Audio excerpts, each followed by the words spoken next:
Let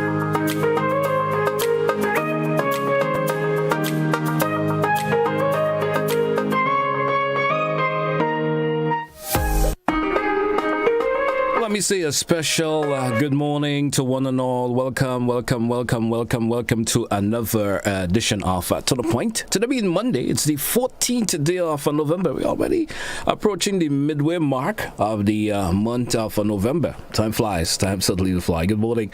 Hope everyone who is listening and viewing this morning, they had a great weekend and looking forward to this particular work week for most of us. Most of us may have not ended working so far. You know, people that just go the entire 7 days per week and continue going on. Not sure of when they're going to get a day off. I know there are individuals who do that. Let me say a special good morning to you. Let me say good morning to our social media listeners and viewers this morning, especially those of you via our Facebook page. Good morning. Welcome. Don't forget to share the live when you tune in. This morning, share the live. Those of you also who are viewing via our YouTube channel, good morning to you. Those of you listening via the website, gbn.gd, good morning to you. Hope all is well. Listening via K105, good morning also. And GBN TV, whether it's channel 7, channel 11, or channels 20, good morning and welcome. It's To The Point, Monday the 14th. And it has started to become a routine of this particular program on a Monday. Myself and Mr. Sylvan McIntyre, who's already with me this morning and he's waiting for let me hit my introduction and see what's up with him this morning. Good morning to you, sir. How are you doing? Good morning to you, Sylvan. How are you doing this morning? Hi, good morning to you, GT. My apology for not clicking the right button. How are you today? Doing pretty good myself. Had a good weekend. How was yours, per se? Yeah, I am doing pretty good. I had an excellent weekend. As usual, I always find a little time to do some rest, recreation, and relaxation. So that happened this weekend too. So that's good. That's good. What's up? So tell me, what's in the buzz? You know, we always take a little peek into the buzz before we kick it off. Anything that was bubbling for you over the weekend? Although you took the time for relaxation, but there's always time to catch up. You know what's going on around you. What's in the buzz that you would like to throw? You know, weather-wise or anything in particular you want to throw this morning? Go right ahead. Tell me. Yes, man. You can count on me to follow the current issues, as I did indicate before. I created the space and the environment for me to be able to access information and to be very, very current. So we had some situation in the international community, and I think we had some unusual events in that we had a tropical system making impact on the southern coast of the Americas, meaning that Florida and it went further north, came up the coast and affected some of the other states in America. It is one of the few events that happened this late in the hurricane season where hurricane category 1 actually making impact in Florida. And to date, we've had 4 confirmed deaths and a lot of destruction that happened. And as we follow back in our own region, we had some rain around the Caribbean. And I'm sure you would follow what happened in Grenada with the flooding and the landslides, etc. There were footages that came across, and GBN did pick up some of them across. We had River Road, we had Grand Anse, we had Wester Hall, and a few places where we've had effects of the weather. Now, having mentioned all of this or these, we focused and spoke on some issues regarding to emergency response. So before you ask me a question, I will tell you the basis for our topic this morning. After you have situations where you may have a natural impact, you may have human-caused event, people do suffer some kind of psychosocial effects. And so while we were emphasizing the need for people to be prepared to deal with the physical, medical emergency and so forth, the psychological and others is something that we need to be able to speak about. So our topic this morning, before I'm guessing you may have some questions or you may have your own input in what happened over the last couple of days. But we would like to be able to focus on that psychological, psychosocial effect and how people can treat it and deal with it, etc. Yes? Yes. As you so mentioned, it's going to be a key factor for our conversation this morning, that psychological effect that people will feel after an emergency or maybe some disaster per se happened.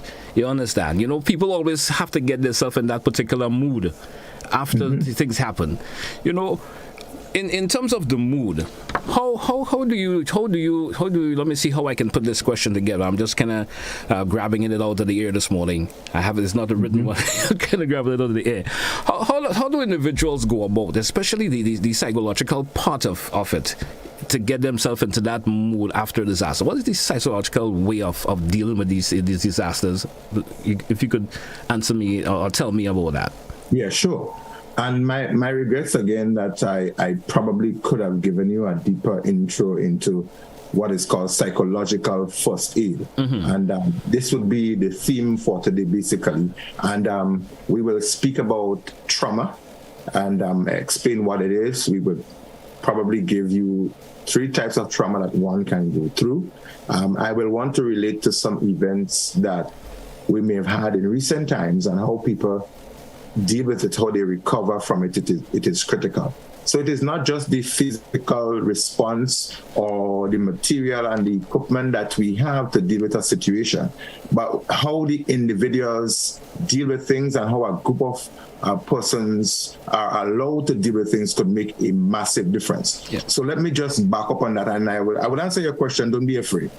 The reason why we have chosen psychological first aid. Let's take, for instance, Hurricane Ivan in 2004. And we've had the revolution going back into the 1979, the 1980s, etc. And we've had a number of fires that may have taken place.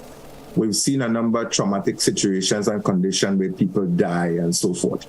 And we're speaking about domestic events, we're speaking about accidents and those kinds of emergencies. And what we recognize, and I want you to chime in at any time, I could give you a take on that.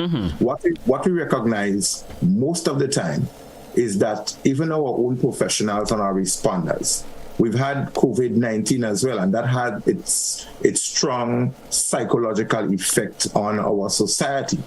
But what we recognize in our recent trend that responders and the state get so caught up and taken up in dealing with the equipment, the material, and the medicines, etc., that this neglected and forgotten side of it is the psychological area that people usually suffer quite a bit.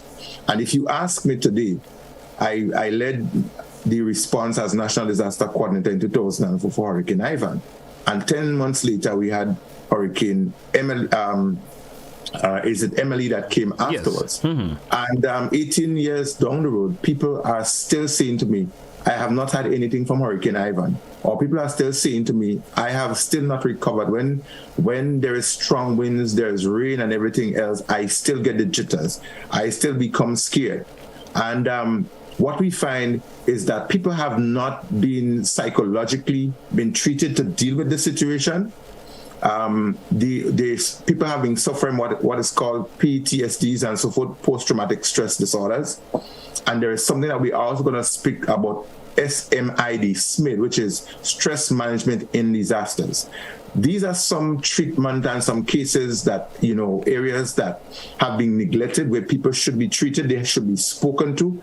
And today they are suffering the long-term effects because they were not the psychosocial, the psychological aspect of what was happening to them was not treated. I don't know if you want to chime in here before I say anything else. Well, I'm assuming there are components that would lead up to the psychological part of this. Give me some components of it. Okay, so let's speak about psychological first aid and what it really is. Psychological first aid is the treatment that one would get, which is not medication, but it speaks on the emotional recovery and the mental recovery or the mental management strategy of an individual who might have suffered something traumatic. What is a trauma?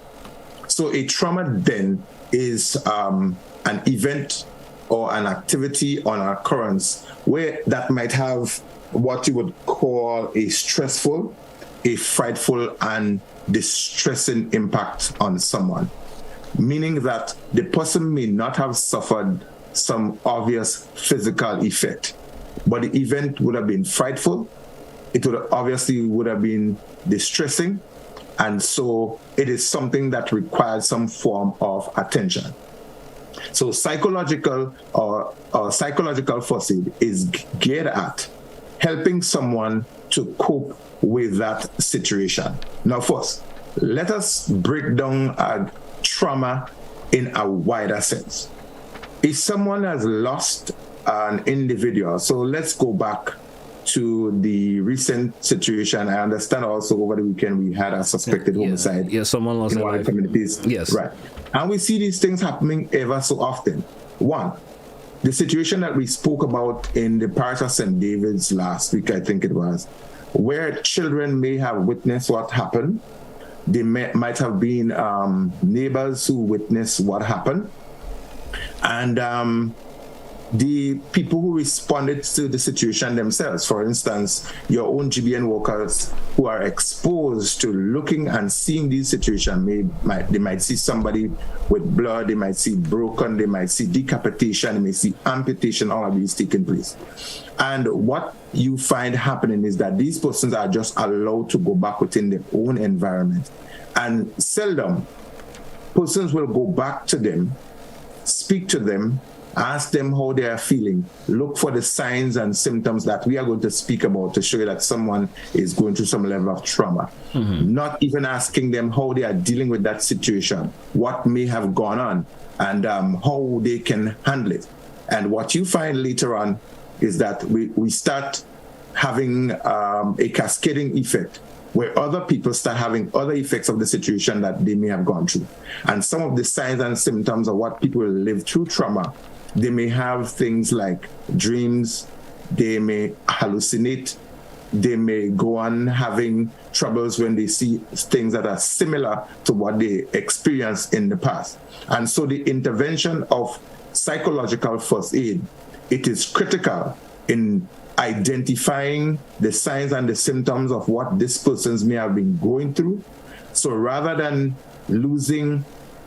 you have lost one person through a situation that is already unfortunate, yes, but you are likely to lose others if there isn't that intervention where people can be spoken to, they can be taught how to handle that situation. And as we dig deeper into this program, I'm sure we'll have some callers calling in and speak about some situation. And people may want to give their own experience where no one has ever spoken to them.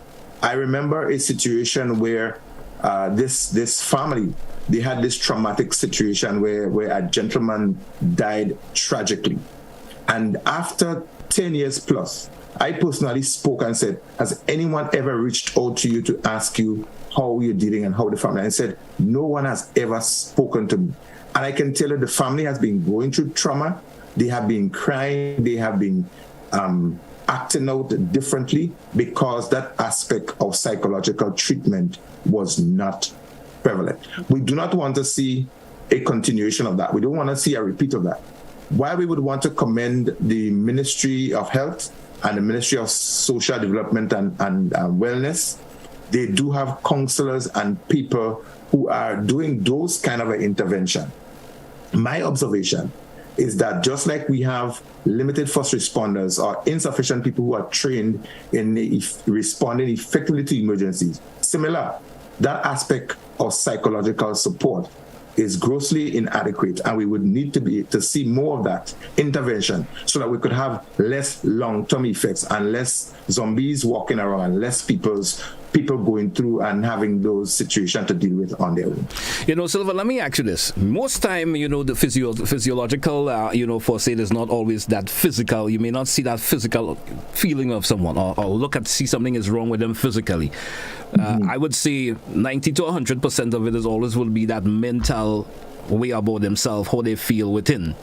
How does someone recognize that someone is going through a trauma or having that sort of feeling because of an incident that they may have witnessed?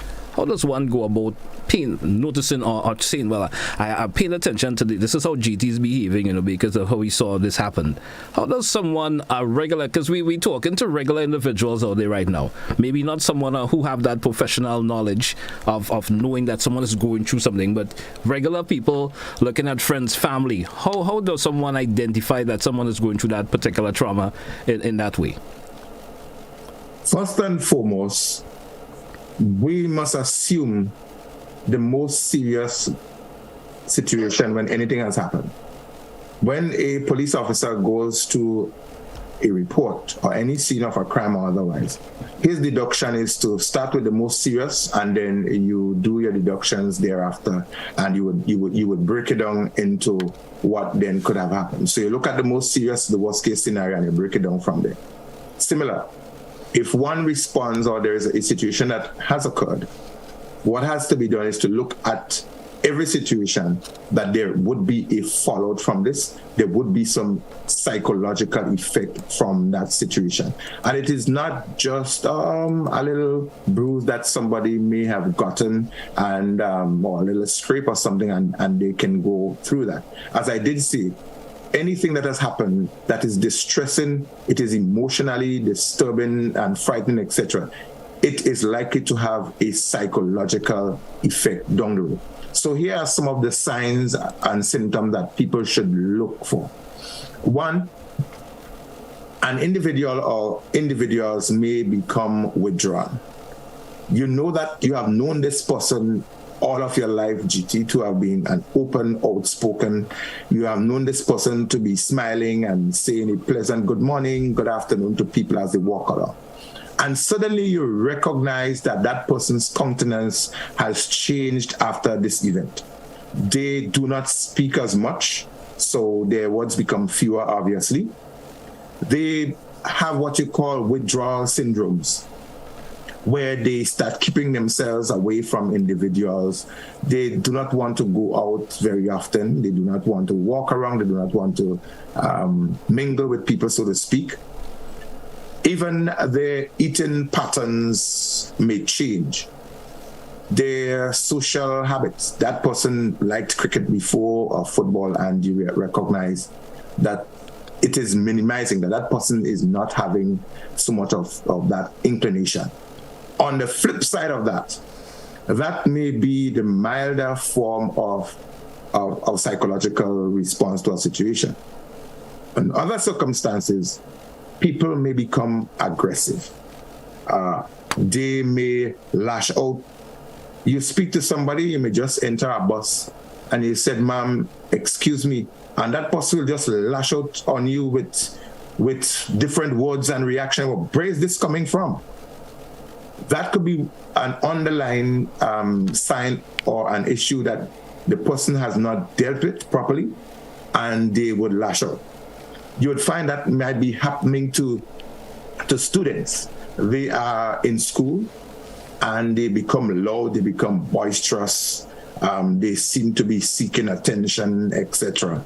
And the teachers there now would try to punish those children and not try to find out, well, why is this child or children behaving in that kind of a manner?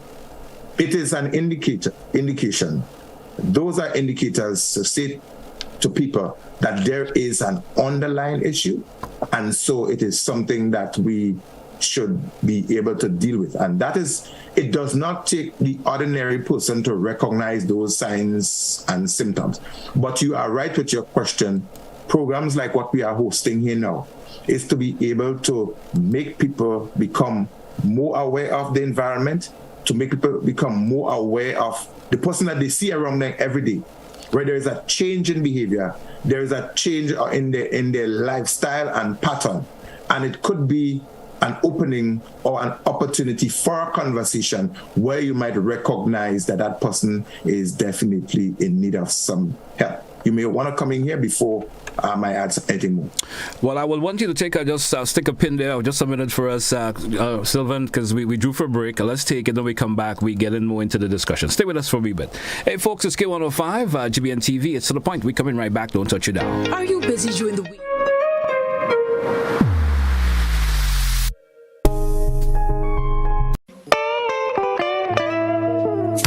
I want your folks to play these 3 games from the NLA. Daily pick 3 cash flow and play with. You will be supporting sports and culture, nation building and our future. So go out and play, folks, make it a must. You will see what the National Lottery is doing for us. When you play pick 3 cash flow and play with, the NLA will support you all the way. Starting September 30th, Monday to Friday, these 3 games will be drawn mid-morning, 9:45 a.m., midday, 12:45 p.m., and evenings, 7:45 p.m. The National Lotteries, supporting sports, culture, and nation building. Sunday money. Meet Dexter Johnson, PhD aerospace engineer and financial services executive on Interest in Grenadians. This Wednesday, November 16th at 8 p.m. on GBN TV and social media platforms. Season 2 of Interest in Grenadians is brought to you through the kind compliments of ACB Grenada Bank, Simply Smarter Banking, ECOT Grenada. We deliver all your daily needs. Kittens Pharmacare, the pharmacy that cares. And Hideaway Waterfront Apartments in Grand Anse for you to relax and enjoy time away from the buzz. Dr. Dexter Johnson on Interest in Grenadians this Wednesday at 8 p.m. on GBN. All the Christmas classics are on Yuletide Sundays from November 13th to December 18th, 2022, 5 to 7 p.m. on Classic Radio and GBN Television with Godfrey Augustine and Janelle McDonald. Made possible by Clear Vision Eye Center and Gittins Healthcare. Who does man of the party? Tell them it's 4-7 trade. Shout it, let them know where we represent 4-7 trade. Who's the body's passing? 4-7 trade. They're not crazy like.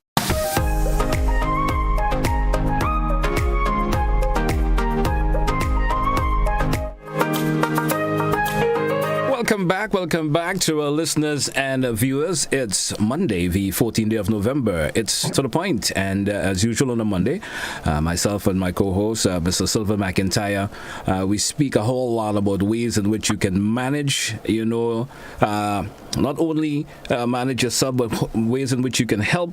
We give advice. We offer, of course, simple advice in terms of how you can go about helping others, and that would make life a whole lot easier in the long run. Sylvan, welcome back. I was thinking during the break, and thought come to mind.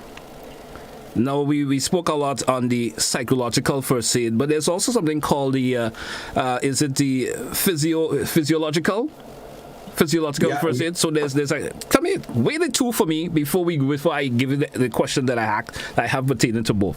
Before we move on, let me just throw this out. I'm seeing someone sending out on the WhatsApp here. Someone is saying, I'm 62 years old.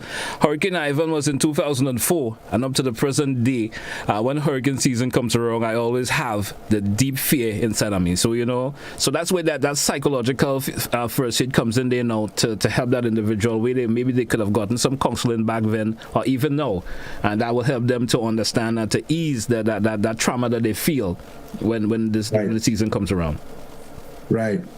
So and I empathize with that person. It is not a failure of our society. A failure is too much a strong word.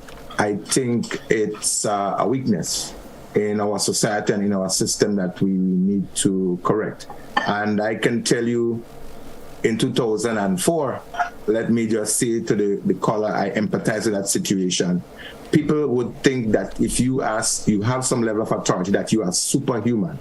And I can tell you, because I had training in post-traumatic stress disorder, PSTDs, and because I did training in what you call stress management in disasters, SMID, I was able to treat myself during the whole situation of Hurricane Ivan, because the system did not cater for me. I was walking with my hands toward my ear, telephone on my left, telephone on my right. People were pulling on my shirt sleeve everywhere. I had to be, moving behind tinted vehicle glass and doors. I had to slid in and out of back doors sometimes so that I can get away from the people who were in need and so forth. And I relived this situation where one time both sides of my neck started becoming really stiff.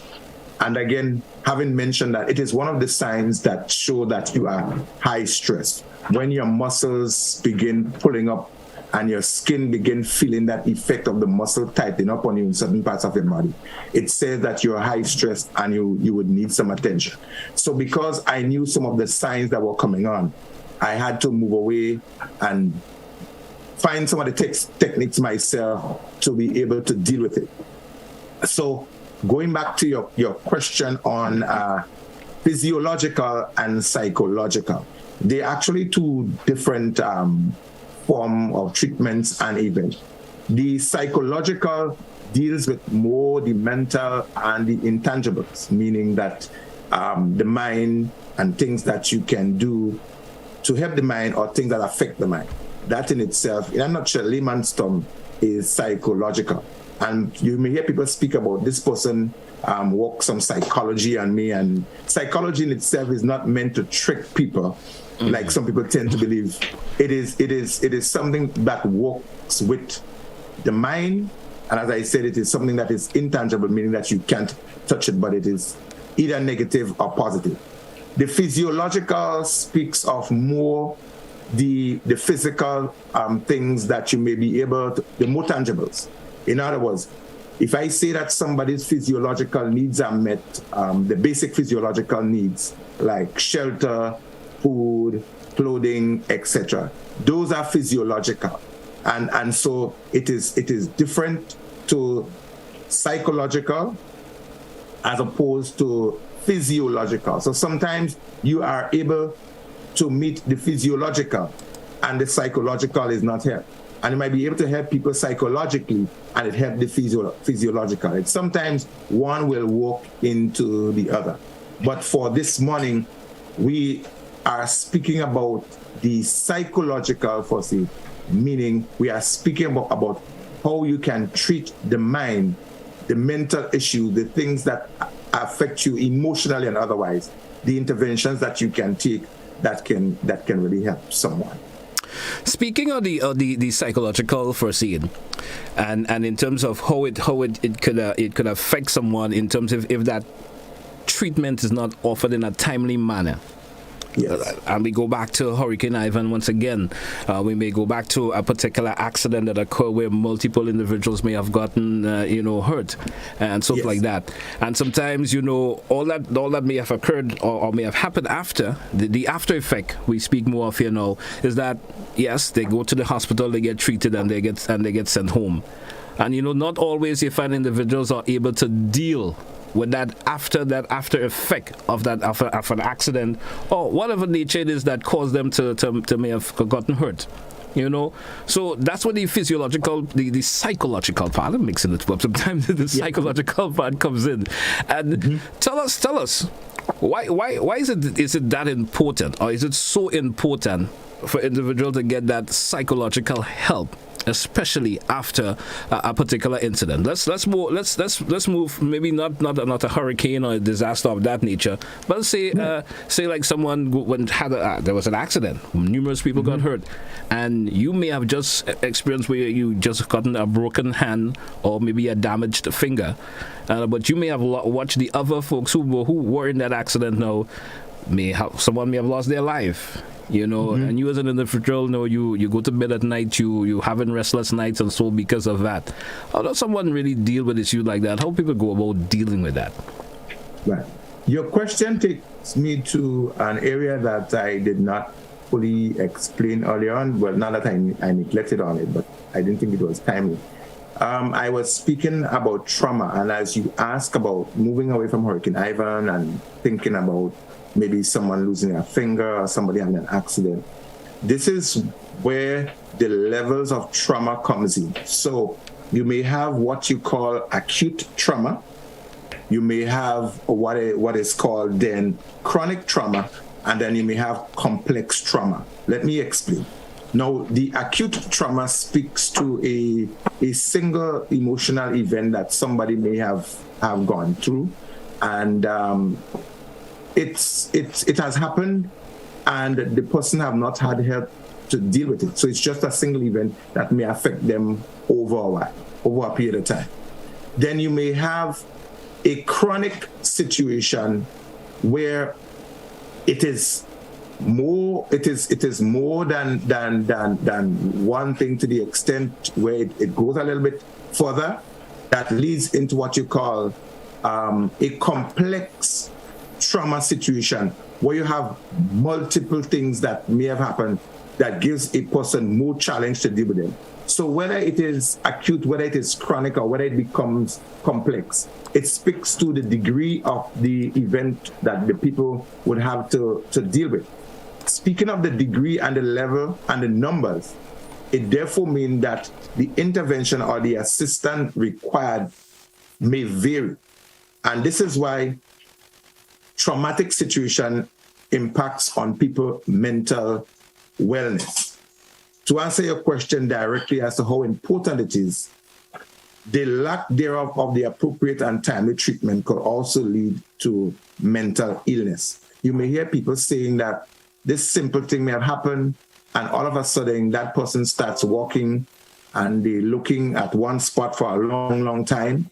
They're just passing with their hands straight down their sides, or they may begin speaking to themselves. This is an indicator that that person have mental illness. And believe it or not, you may have heard people say that there are more people in the mental home, more people outside of the mental home than what's on the inside. You heard that statement? I certainly have. I certainly have. You know why people say that? Well, they would say because they are regular folk who are outside and they are walking around, but sometimes that you look at their behavior. It seems to be, and sometimes when you look at their behavior, it seems to be worse than someone who is actually a medical victim that should have been in a mental institution. Right. So you have a good portion of it right. Mm-hmm. But the wider answer to this question is that, to a large extent, the average person that you may meet on street, I wouldn't say everybody, has some level of mental illness. Really? And did I bring a shocker? Well, yes. I'm listening to you. Yes. I'm listening to you. I've heard this statement been made before. I heard it. Yes, of course. And people tend to believe that people become erratic. People who do things really out of sequence are the people who are mentally ill, and it's not quite true. You may have heard it as well that people said, "Man, some screw slack in this person's head." But this person is very cognitive. This person is very normal. This person is working every day, they're doing everything. But there's some little things that I can't figure how could this person ever come up with that? So mental illness is a real situation where people could be either ill or they could be either well mentally. And that has to be treated. So the ones who may end up in the psychiatric unit or otherwise or in the mental institution, they are the person who have gone extreme. But there are persons who are walking around who do have some level of mental illness, who do not quite need to be in an institution, and they do not need to be on medication. So coming back to your question as to how do you treat and how do you pick this up and how important it is really critical to be able to pick up these signs. And even if you're not picking up signs, our system, our society must now make it a norm and a procedure to follow people who've had traumatic situations. So in other words, we should not now only be depending on the medical professionals, the guidance counselors, or the trained physios and so forth who are around. But what we are saying, just like we are teaching people to do first aid in medical emergency, that has now become, let me just say, which is a welcome intervention, where now people are being taught, when they are being taught as trainers in first aid, train the trainers, they are now trained in psychological first aid, meaning that when you attend to a situation that is medical or a medical emergency, you are now able to speak to people in a particular way. You are now able to diagnose certain things based on the person's reaction, their comments, their feelings, etc. And you would be able to talk them through, guide them through, and further make recommendation for additional treatment or professional treatment as deemed necessary and is required. So that aspect of psychological first aid, it is critical. That aspect of psychosocial support, it is also critical. And I will expand on that a little bit more. All right. But let me just, if we're not due for another break as yet, are we? We're not due yet. But I had some other questions that I would like to ask before you go. Well, you can go ahead. Go ahead. So then I will bring my question after. Yes. My question is actually leading to the point you were coming with, I assume. Go right ahead. Right, because I am sure that you would ask me, in my own experience and what I observe in the societies around that I have been exposed to, in Grenada in particular, what are the more common illnesses or the more common signs or the more common trauma events that I may have seen that may have required certain type of psychological intervention and so forth, and how people would recognize that and over what period of time it is likely to happen, and if it doesn't happen over a period of time, what then can occur. I hope that I'm answering and you've seen directly into my mind and my brain. Exactly. So we've had situation of domestic abuse, and that could be a prolonged situation. If you ask what the statistics shows in our own small island, that domestic abuse is one of the leaders in the psychological effects and trauma that people go through. The other we have seen is that of rape and physical harm that may not necessarily be domestic, but it may have occurred on people. I have spoken to individuals in their own life who've been raped or who went through domestic abuse. And for almost their entire life, they are living through this situation. And even if in some instances there was some help that was offered, the impact of it was so great that it has affected them so tremendously that some people tripped or went off mentally ill, very ill, and others live with it and their life has totally been changed. The other ones that we have seen is those of other emergencies like accidents occurring. Someone go through a fire where one house catch a fire, 3 houses burn. There is, a lot of things of nostalgic value and otherwise sentimental values and so on have been lost. And how do I recover from that? And individuals have been left to fend through and battle these for themselves. And people would come and say, God bless you, I wish you come through this. And that's the end of it. And I know my learned friend on the other end would say that in a situation like this, you turn to the Lord and you pray about the situation. And the Lord will help definitely. But the Lord has empowered and He has given people the wisdom, the knowledge, and the resources to help others. And so while you may not see the Lord walking physically on earth, the people who are there, those of us who are humans, should be able to reach out to other humans, identify their needs, and help them. The last thing I want to just mention in this block is that there was one time I had to do a repairs on a particular door for an individual. I looked at that womanized door, properly treated and looked glossed and very well.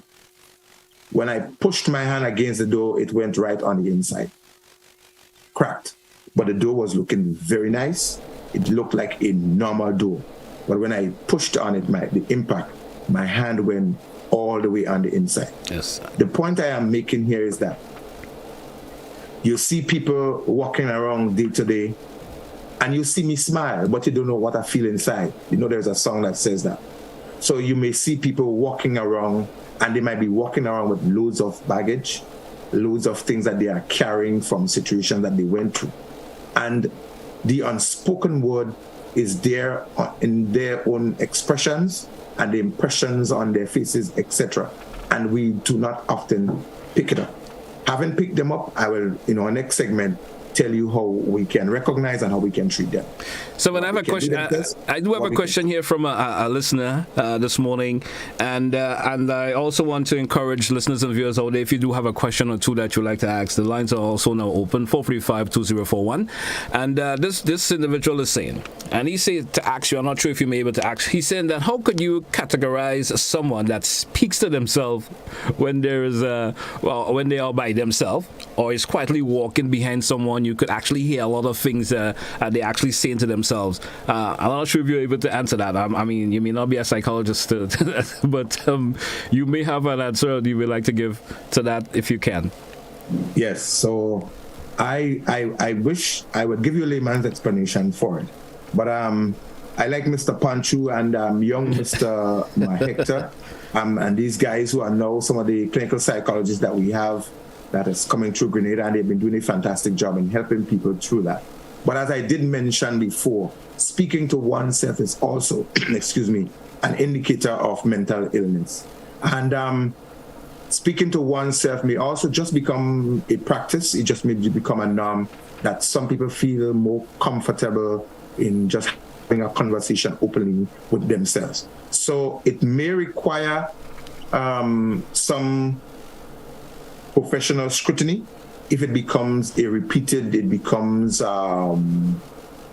openly uncomfortable or openly obvious, that does not look regular, that person may be advised to seek some level of professional help.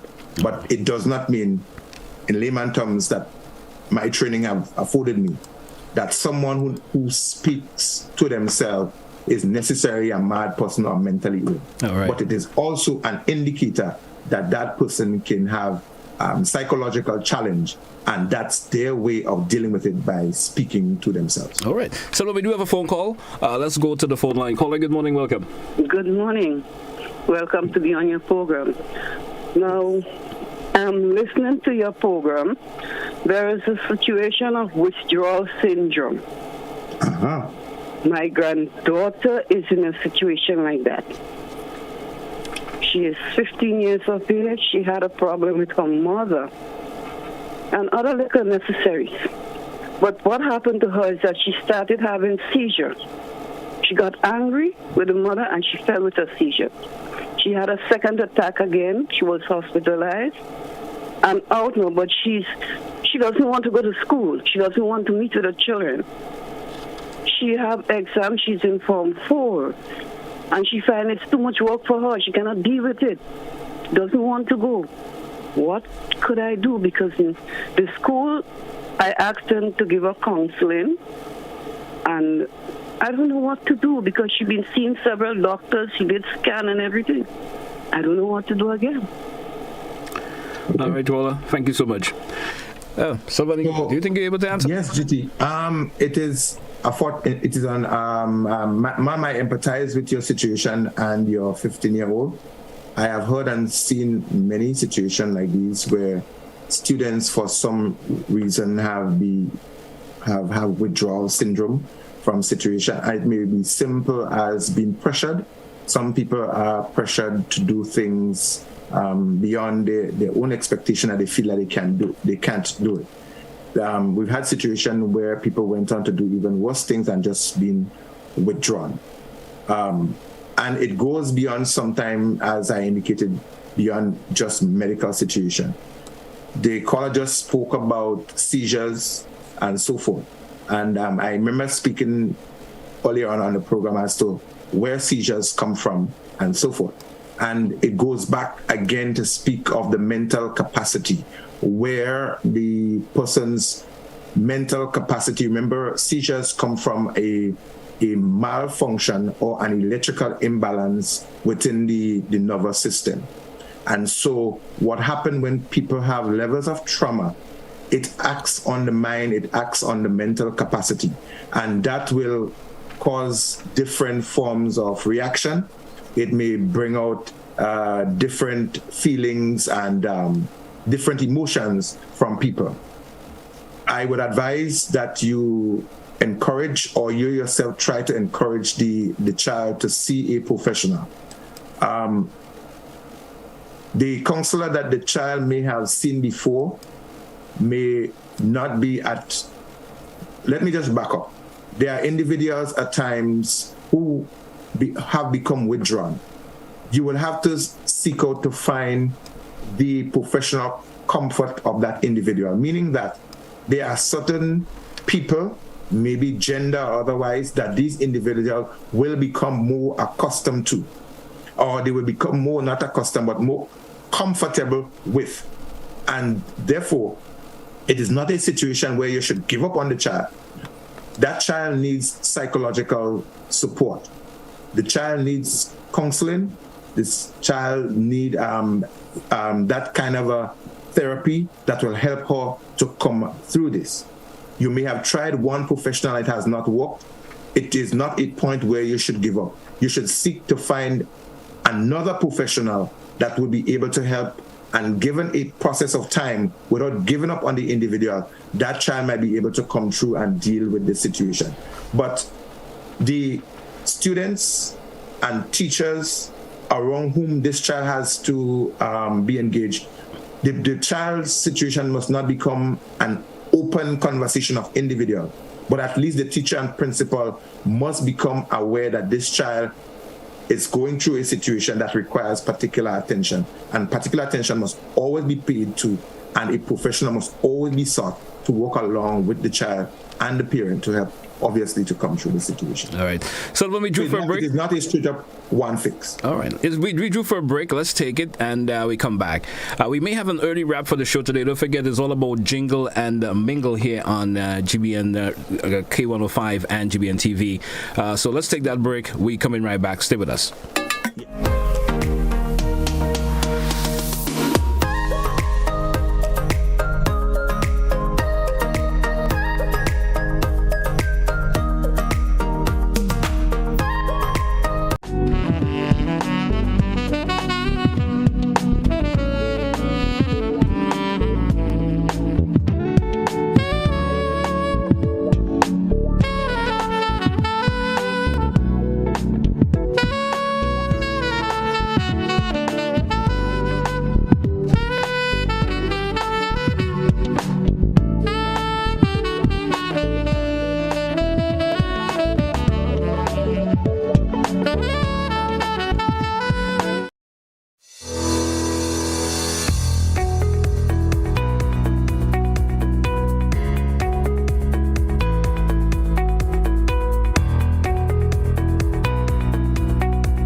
Looking for that injection of vibes and energy, of course? Well, I've got just that. Hi, my name is Gary, Mr. Smooth, and I'm inviting you to join me on the Hot Morning Show on Hot 98.5, 98.7 FM. Weekdays, Monday to Friday, 6 to 10 in the morning. I've got a healthy dose of your favorite and most infectious hits sampled with information, news, laughter, and all the other ingredients that go into making the hottest morning show on the radio, The Morning Heat. And while you're at it, don't forget to hit us up on WhatsApp, 435-7517. We've got topics, we've got discussions, calls, voice notes, and so much more. But I can't tell you everything. You gotta tune in. The Hot Morning Show on Hot FM 98.5, 98.7 with yours truly, Gary, Mr. Smooth. Kaboom!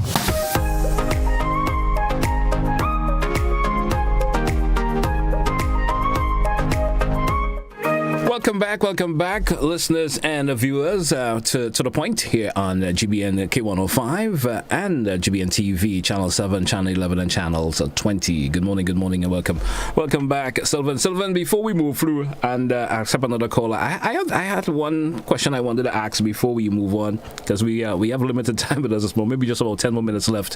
What is the when and where aspect of psychological first aid? Is there a when and a where? And a third part of this question is the strength of a physiological first aid. If you could answer that, I mean, give me the shorter version of it for time constraints. Maybe you could give me a short answer to these three parts. So one again is the when should and the where should physiological first aid should be used, and the where and the strength of physiological first aid. If you could answer that for me, the shortened version, please. Every time something out of the norm has happened, psychological first aid is required. Person need to be spoken to, and you need to look for what could change that person's environment, how it can negatively impact on them. So every time something out of the norm has happened, an emergency, psychological as well as the physical is required. So it comes along. Every time a physical intervention is required, the psychological, psychosocial should be a part of it. The strength of it in terms of the level of the impact will depend on the magnitude of what might have happened. Remember, we said trauma is any event that might have happened that may have a frightening, distressful, long, short-term effect on the person's normal way of living. That will depend on the length of time that one spent on dealing with an individual who may have had a very traumatic situation. Let me just plug in immediately that a trauma may last from 1 to 3 months, within which a person should normally overcome without much help. However, because the human being and the impact would differ on individuals, it is our responsibility as experts and as members of the society to try to help. So when we recognize the sign that we spoke about, this person has gone through the situation, let's just tell ourselves that that person's overall condition is likely to change. That person will need us to say to them, things will be in this way, this is how that you should manage it, this is what you should do. And we are going to touch on that. And that is critically important immediately after things has happened. It also requires a particular approach. If you approach someone with a lot of anxiety and so forth, and you are aggressive yourself, you're anxious yourself, it's not going to help. It takes a level of training to be able to do that. So the more calm you can be over a situation, take a deep breath before speaking, think twice, 3 times before intervening and so forth. That may help an individual be able to calm. You can't tell somebody to be calm, God is going to help you, and you all hysterical and carrying on at the same time. All right, understandably then. Let's take a caller. Caller, good morning, welcome. Good morning to you, caller. Yes, good morning. That lady who called about a 15-year-old, I would advise her, because I think she said they've been to doctors and so forth. I would advise her to engulf that child with a circle of praying people. People who pray, people who know certain things about spiritual matters, and pray for that child. Prayer works. God is not dead. And when we seek Him, He says, if you seek me, you shall find me. He said, call upon me and I will answer. So many times we neglect prayer, and prayer is the solution that we're looking for. So I advise her to circle the child with prayer, or maybe take her to Pastor King in Riverside, that he may pray for her. Thank you. Thank you, caller. Thank you there so much. Sylvan, as we await another caller before we wrap this morning, is there a question that comes to mind? What about that basic objective that is achieved through psychological first aid? What is that basic objective? It is so rewarding when you can help someone to recover psychologically by saying to them, all sometimes somebody need to hear is that I am there for you. Call on me when you need someone to help you. Or on the other hand, it may only require you to make a call on somebody who's been through a situation and ask, how are you dealing with this situation? What can I help you with? How can I be of that kind of a support to you and so forth? And when people are able to relate to you and you're able to relate to them in that kind of way, that is the kind of a reward that you're likely to see almost immediately. It has to do a lot with tone, approach, and even sometimes colors can help. You may have heard people speak about how mental people react and respond to a particular situation. Color and individuals has a lot to do with the approach in calming these situations. So there is the storming, there is the calming, and there is the numbing. So people have gone through the storm.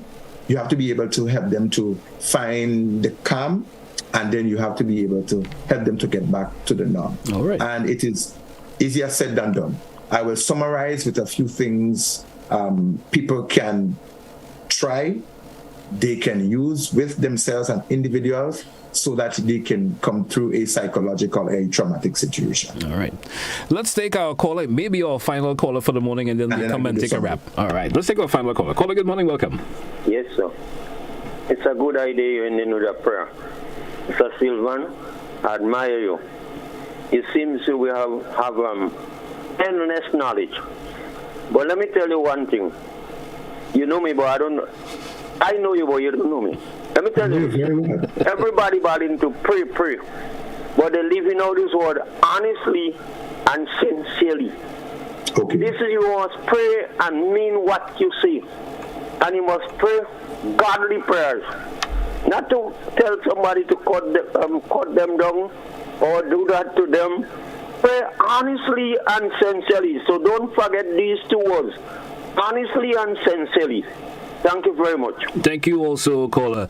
Sylvan, I would say to you and to all our viewers and listeners, honestly and sincerely, that if psychological first aid becomes part of our norm in responding to situation, we will have less long-term negative effect on our population and our society.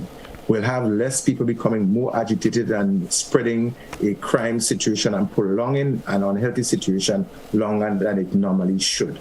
If one is in an emergency, we should assume that they would need a follow-up support.